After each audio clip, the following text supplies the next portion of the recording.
Okay, welcome back to another Show Me the Data podcast episode. Today we are joined by a long-time returning guest, Lauren, who was on the first season of the show when Tukun was the host. So, Lauren, it's great to have you back on.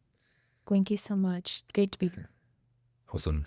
Now, today we're going to be talking about AI and specifically AI in the context of how you use it to, I guess, in that kind of research and, research and discovery phase, right? And in the context of what today we're going to be talking about is how Lauren and the team at Revenue Pulse have used GPT and AI to essentially help them refine their ICP research, which personally, as an agency founder and just a B2B founder myself, I find fascinating. It's something we're trying to play around with a little bit ourselves. And I'm sure there'll be a lot of marketers who are listening to this who are also super keen to see how this works. So, Lauren, could you just I think a good place to start with this would be how did you initially kind of get to this? What was the kind of the problem that you guys were facing right before, and what was it you were trying to solve with this? It's a bit philosophical, an exercise to see if this sort of analysis was possible and accurate and efficient, or if it would come out being, kind of muddied and inefficient. But I think it was a bit of a passion project for me as well. Having in my previous role before I joined Revenue Pulse, served as a VP of a startup in the mobile app space, a company called Buildfire.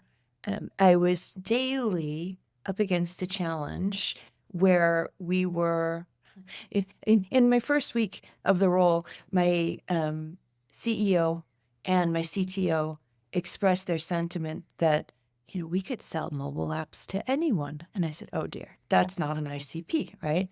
And as I dug into the situation more extensively, it became readily apparent that we were selling a product that was about $5,000 a month to people just post-pandemic that owned like a chain of pizza restaurants. Or maybe they were sole proprietors of like a yoga studio. And when they signed up, of course, they wanted these wonderful mobile apps, but they couldn't afford the recurring price, right? So we had this horrible churn problem.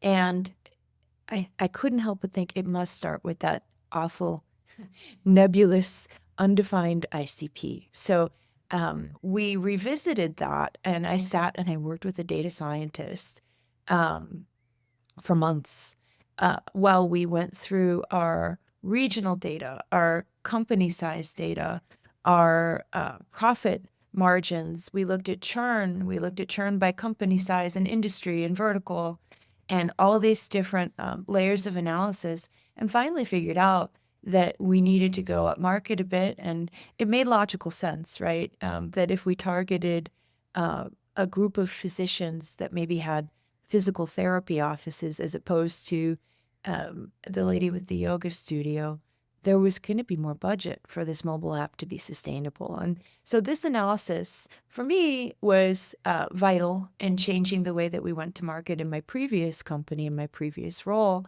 And when we started tinkering and toying with the notion of, well, what if we used GPT to analyze some data sets, what kind of efficiency could we apply?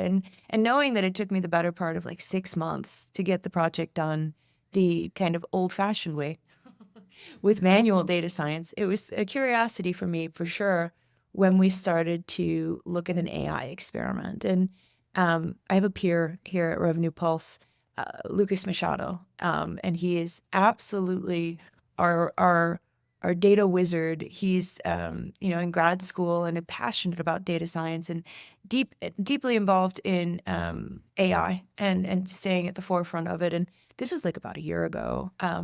We pivoted and said, let's make a practical experiment. Early on in our days of having kind of a think tank here around AI and its use cases. And so we put a small team together to look at true ICP through the lens of GPT, and the results were really fascinating. It's we dug in And the first thing, of course, that we wanted to do was to ensure that security, was our prime consideration. And we talk often about how we can deliver AI roadmaps and governance, Yeah. guardrails to our clients. Um, we know that needs to be the top priority before dealing with any kind of AI experiment or AI rollout. So we redacted everything to anonymize the data.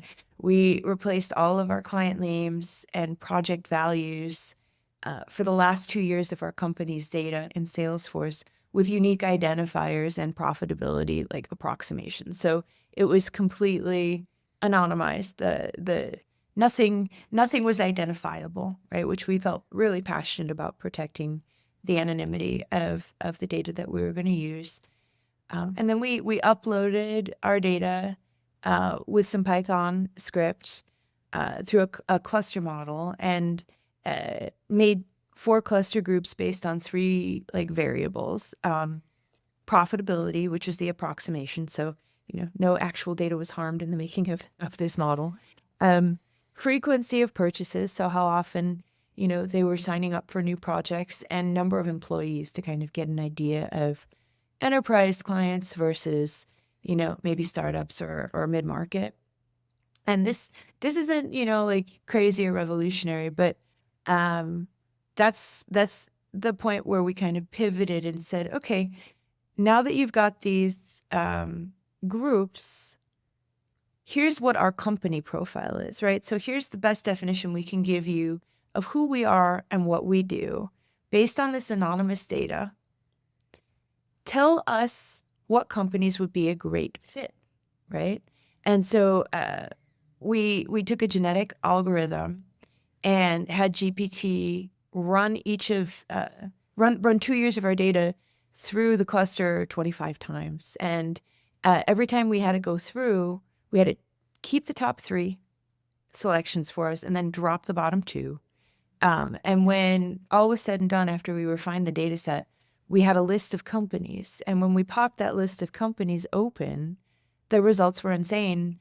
It gave us back some of our best customers without even knowing. Nice. Wow. So it was like a really good validation. And we got extensive information on like revenue and growth profiles and the industry information. We even got their primary tech, their marketing priorities, and some business models that we could use to help approach them. So we refined it even more. We're like, okay, so who are the decision makers? Give us names and emails. What pain points could we use to start conversations? And it gave us this whole go-to-market strategy, which was absolutely astonishing, right? To get that in just a matter of a couple days, as opposed to 6 or 8 months of, laborious kind of theory testing and regression analysis around like pivot tables and stuff. We ended up in just a couple days having this business intelligence, this entire kind of go-to-market target account plan, essentially, which was super. And there wasn't any risk, right? It was all redacted, so there was no data privacy issues. Not only was that Salesforce data set we used anonymized, it never actually touched the GPT engine, just the cluster analysis. So in 3 days of work, we had a whole go-to-market. And I think that's not just applicable to agency and agency life. I think that, you can really think about how that applies to any business. I mean, it feels like where almost every ABM program should now start is running that kind of process, right? Yeah. With thinking about account prioritization. I think, if you can kind of cut that lead time down to 2 or 3 days versus a few months, 6 months, like That's right. absolutely insane. Yeah. And it's data driven too, which is cool. It's like, it's not based on opinions. And I think so often we say, okay, sales, tell us who your target accounts are and help us understand your priorities. And they have these daydreams, these fantasies of, oh, one day IBM, Microsoft, Coca-Cola. And it's just not a fit. Like if you dig into the data, it's just as kind of whimsical, I guess you could call it, as thinking Finger that in the air. everyone Yeah. can be Yeah, your yeah. client. If you've got this list of rock star companies, but you're not even a blip on their radar, the data will tell you if you can bat in that league, I suppose you could say, right? What was the initial, I guess, like sample size of data that you fed in? So how many companies did you feed in order to what is the volume of data? Yeah, so it was 2 years of Salesforce data Okay. in the look back. Got it. Okay. Because I guess my follow-up question there would be what size do you think you are able to do this? Is there do you think a level of data where this would not work? That's a great question. I think there's statistical significance, is important. So I wouldn't say give it your top 3 companies, redact the data, and assume that that's going to be super. The more, the better. But don't let a modest amount stop you from trying to run the analysis. Worst case scenario, you spend a couple days and the output doesn't make sense, and you look at it. And I think this is where we're standing with AI. And having gone through the college application and scholarship essay process with my oldest, not every time you use Gemini or GPT will it give you edits that are better than the original. And I think sometimes we just have to stand back as humans and say, I love this, I don't love that.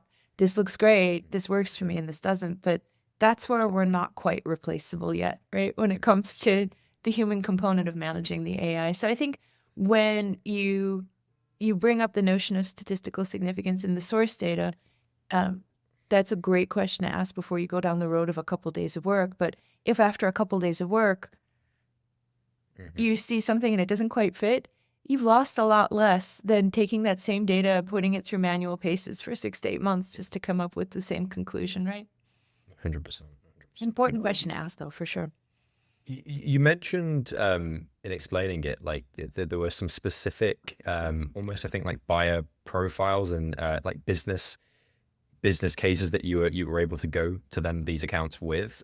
Can you explain like what that process looked like? So once you kind of got this list down to you'd done the rounds of redacting, what did that like next step look like to then go to these accounts, and what did that process look like?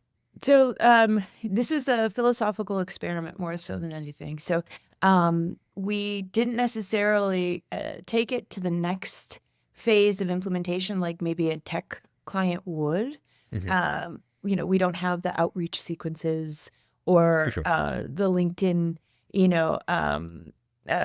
integration or like a team AEs or BDRs that are ready to grab this and go to market. It was more of a cerebral kind of exercise than anything to see what kind of things were possible. But the way that we refined things was once that cluster where we, ran it through the genetic algorithm and dropped the 3 companies or dropped the bottom 2 companies and kept the top 3, we took that refined list that had been kind of tumbled in the rock tumbler to give us the best fits possible. And the output, we asked it to be enriched with, meaningful data that we could use to build a go-to-market. And that's when it started layering in beautiful things like revenue and growth profiles and, giving us a peek in the tech stack or into, maybe funding rounds is something that you'd want to add in to better understand budget or, company, if it's a series A, B, getting that kind of data assembled and aggregated to build this full picture of who we were going to talk to. And then to further refine it, we added in things like, tell us who is in marketing, tell us who's making the decisions on projects like this. And, based on their role and the org chart and structure of the company, tell us what's likely associated with their goals or their pain points. So I think that level of refinement is really something that you can tailor to what you're trying to take to market. For us, it's services, and we need to know who would be in charge of signing on the dotted line or acknowledging the need for agency resources to come in and do projects like this. But maybe you're selling into, an IT team, maybe you're selling into maybe even selling it as sales, but to better understand what the structure is, and to get inside the mindset and the budget. I think that's super valuable if we can use research tools to help us better understand the potential of our own businesses, 100%. I guess to kind of look down a more, and what I'm really interested to get into actually, the more kind of philosophical lens here of the future of AI in the whole GTM process, right? Obviously, what we've mentioned here is the ICP research stage, the kind of a very initial phase, but I think, I'm sure you'll agree that over the next 5 or 10 years, we're going to go for a massively transformative phase across the whole kind of GTM process. But what are your thoughts with where we're at right now, and I guess the speed of change that's about to come down the track?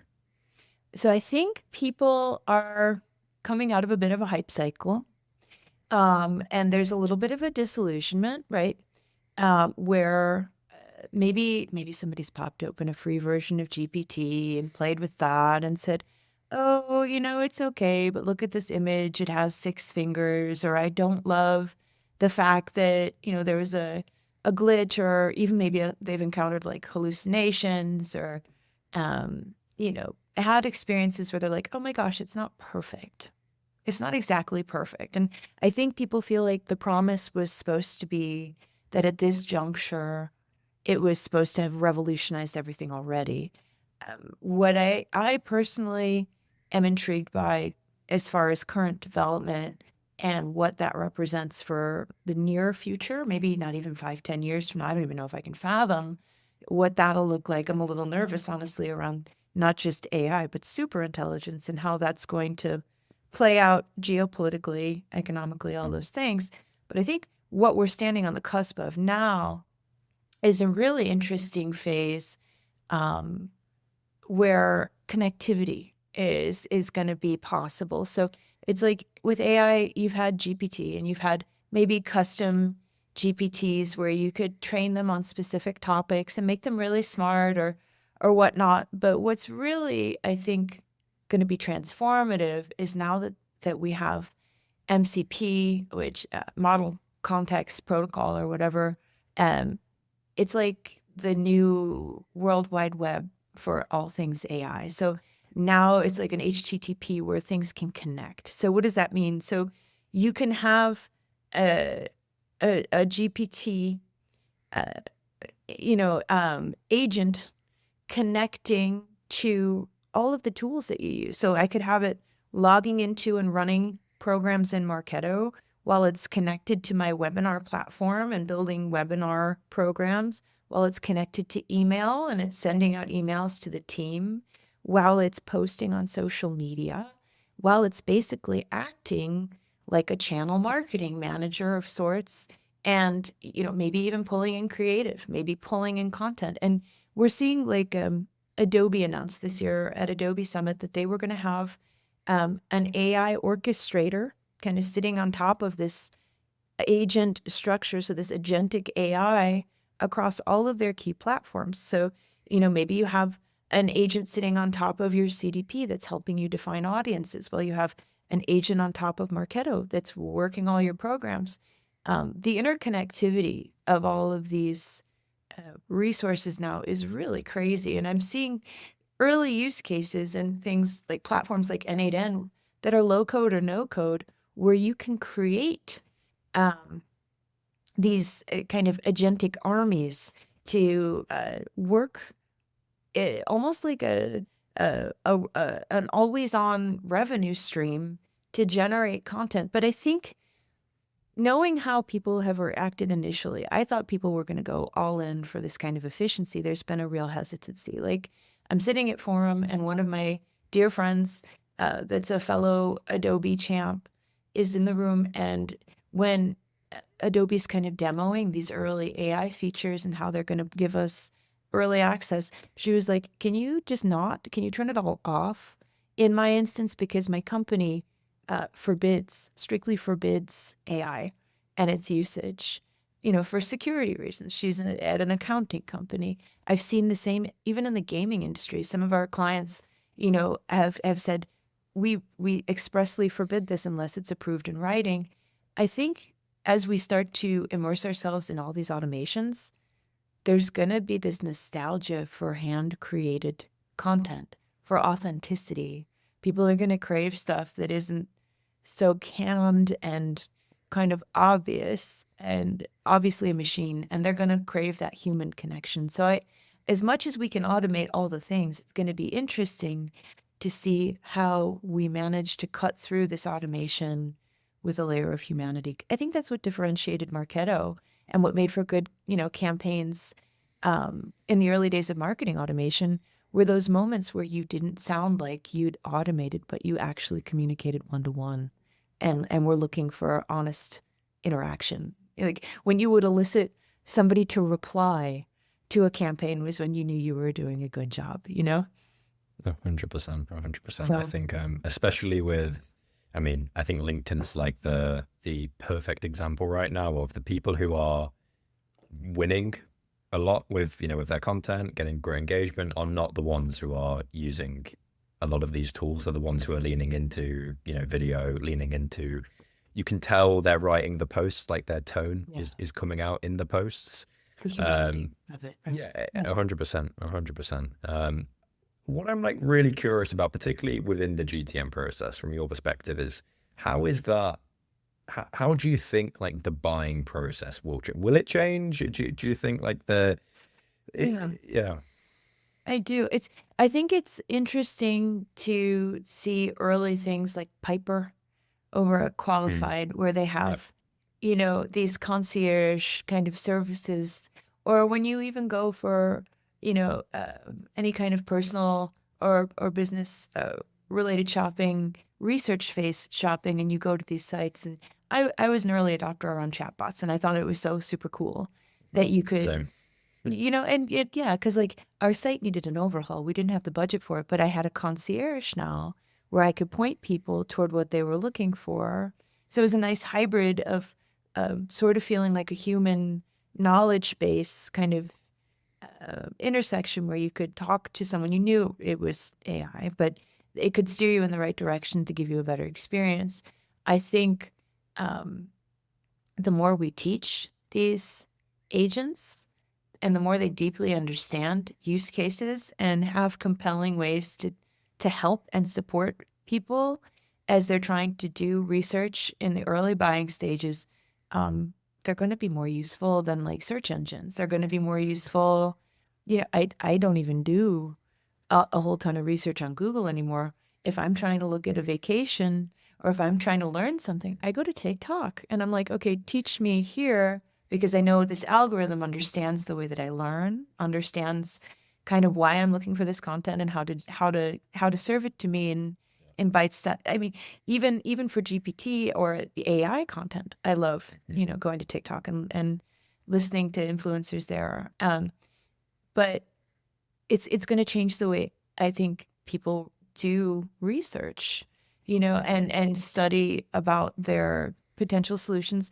I think that's going to create a sort of transparency, right? Because you're going to have the ability to kind of self-demo a lot of, you're going to come as a more educated buyer to the table. And I think that's going to demand that the sales team be more savvy about how you've done your research and what you're bringing to the table as an educated consumer. And I don't know that we're going to fully be able just to, like, as much as I daydream about the fact that maybe I could buy a car without having to go to a dealership, and Carvana's got its limits, right? I think we'll still need that human touch and that human relationship to make deals feel like they have that authenticity and that custom tailored, brand experience. I don't think you want to take the humanness out of your first touch with, the client and customer relationship. But it's going to be interesting the way I think that it transforms how educated and prepared people are when they come to the table to negotiate. Yeah, it's fascinating. I mean, I've probably, if I audit the last 12 to 18 months of my time where I've, been, using search, whether that's AI or Google, whatever it is, I think 98% of the time now and it's getting increasingly more each day, I reach for GPT or Claude and I do Google search. And I think just as a result, I think all consumers, all buyers, they were already very educated with, social and communities and all of these other platforms. But I think now the rate of, education on the buyer side is just going to compound like crazy. If I'm researching something now, I can get a full brief with GPT. I can get my needs and requirements pulled up. It takes it to a completely different level.